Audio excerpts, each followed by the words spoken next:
जितना हम जानते हैं वह बस एक बूंद जितना है, और जितना हम नहीं जानते हैं वह एक महासागर जितना है। मैं आकाशीय पिंडों की गति की गणना कर सकता हूं, लेकिन लोगों के पागलपन की गणना नहीं कर सकता। मैं भी साधारण ही हूं, लेकिन मेरी सफलता का राज कोई जादू नहीं, बल्कि मेरा निरंतर अभ्यास और भरपूर कोशिश ही है। सरलता से प्रकृति प्रसन्न होती है, और प्रकृति कोई डमी नहीं है। कोई चीज तब तक स्थिर या गतिशील अवस्था में बनी रहती है जब तक कि कोई बाहरी बल न लगाया जाए। सत्य हमेशा सरलता में पाया जाता है, न कि चीजों की बहुलता और भ्रम में। हर क्रिया के बराबर और विपरीत एक प्रतिक्रिया जरूर होती है। जो जितना ऊपर जाता है उसका उतना नीचे आना भी स्वाभाविक है। एक आदमी झूठी चीजों की कल्पना कर सकता है, लेकिन वह केवल वही समझ सकता है जो सच है। बिना दुश्मन बनाए बात बनाने की आदत ही चतुराई है। एक ही ईश्वर है हमेशा और हर जगह। वह न केवल वस्तुतः बल्कि मूल रूप से भी सर्वव्यापी है, क्योंकि सद्गुण बिना सार के नहीं रह सकते। जो आधा मन से सोचता है वह ईश्वर को नहीं मानता, लेकिन जो वास्तव में सोचता है उसे भगवान में विश्वास करना होगा। यदि मैंने कभी कोई मूल्यवान खोज की है तो यह किसी अन्य प्रतिभा की तुलना में धैर्यपूर्वक ध्यान देने के कारण है।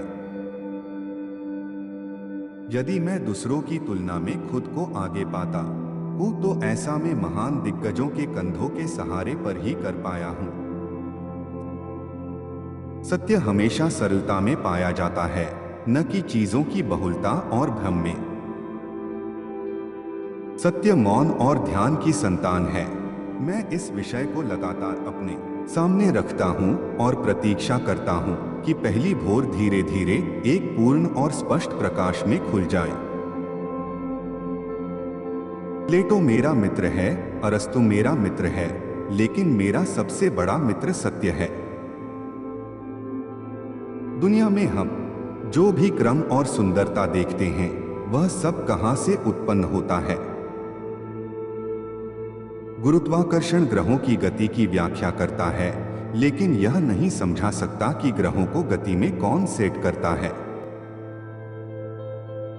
अगर दूसरे मेरी तरह कठिन सोचेंगे तो उन्हें मिलेगा समान परिणाम। मेरे लिए मैं समुद्र तट पर खेलता हुआ एक बच्चा मात्र हूं, जबकि सत्य के विशाल महासागर मेरे सामने अनदेखे पड़े हैं। एक चीज हमें सुरक्षित करती है जो कभी भी दांव पर लगाती है। शास्त्र हमें आश्वासन देते हैं कि प्रभु प्रदान करेगा। मसीह रात में चोर के रूप में आता है, और यह हमारे लिए नहीं है कि हम उन समयों और ऋतुओं को जानें जिन्हें भगवान ने अपने सीने में डाल लिया है। प्रकृति अपने आप में बेहद सरल और सामंजस्यपूर्ण है। सेक्स अच्छा है, लेकिन क्या आपने एक ही रात में ब्राचिस्टोक्रोन समस्या को हल करने की कोशिश की है? मैं अपनी सबसे बड़ी उपलब्धि आजीवन ब्रह्मचर्य मानता हूं। किसी अन्य प्रमाण के अभाव में केवल अंगूठा ही मुझे ईश्वर के अस्तित्व का विश्वास दिलाएगा। सूर्य, ग्रहों और धूमकेतुओं की यह सबसे सुंदर प्रणाली एक बुद्धिमान और शक्तिशाली प्राणी के डिजाइन और प्रभुत्व के बिना उत्पन्न नहीं हो सकती थी। नास्तिकता इतनी बेहुदा है। जब मैं सौर मंडल को देखता हूं तो मुझे उचित मात्रा में गर्मी और प्रकाश प्राप्त करने के लिए पृथ्वी को सूर्य से सही दूरी पर दिखाई देता है। यह संयोग से नहीं हुआ।